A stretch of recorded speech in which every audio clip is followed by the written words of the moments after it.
이런 가운데 대통령 경호처가 문재인 전 대통령 사저가 있는 평산마을 시위 문제를 해결하겠다고 나섰습니다. 원래는 이 사저까지만 보호하는 경호구역을 사저 주변 300m까지 넓혀서 과격 시위를 적극적으로 막겠다는 건데요. 대통령 집무실 앞에서도 시위가 허가되는 판이라며 손을 놨던 2달 전 윤 대통령 발언을 떠올려 보면 꽤나 온도차가 있는 결정입니다. 이 소식은 손인혜 기자가 보도하겠습니다. 문재인 전 대통령의 사저가 있는 경남 양산의 평산마을.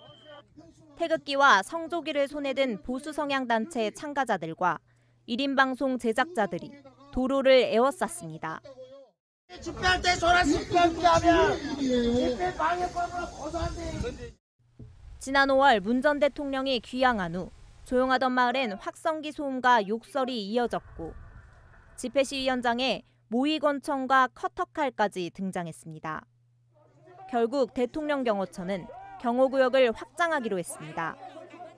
기존 경호구역은 사저 울타리까지였으나 오늘 밤 자정 이후로는 최장 300m까지로 넓어집니다. 현재 시위가 집중되는 지역이 확장된 경호구역 안에 포함되는 겁니다. 경호구역 내에서 검문 검색과 출입 통제, 교통 통제 같은 안전 조치도 강화됩니다. 경호구역이 확장됐다고 집회 시위가 금지되는 건 아니지만 과격 집회는 누그러들 것으로 보입니다. 경호처 관계자는 위협이 될 수 있는 상황을 판단해 조치를 취할 것이라고 말했습니다. 경찰 관계자도 집회 시위를 할 수는 있으나 제약을 받을 것이라며 결국 판단은 집회 시위의 성격마다 다를 것이라고 설명했습니다.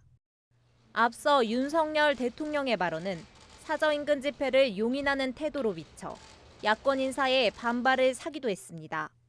글쎄 대통령 집무실도 시위가 허가되는 판이니까 다 법에 따라서 되지 않겠습니까?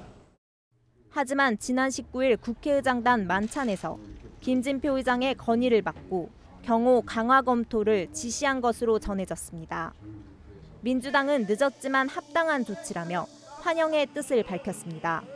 채널A 뉴스 손인혜입니다.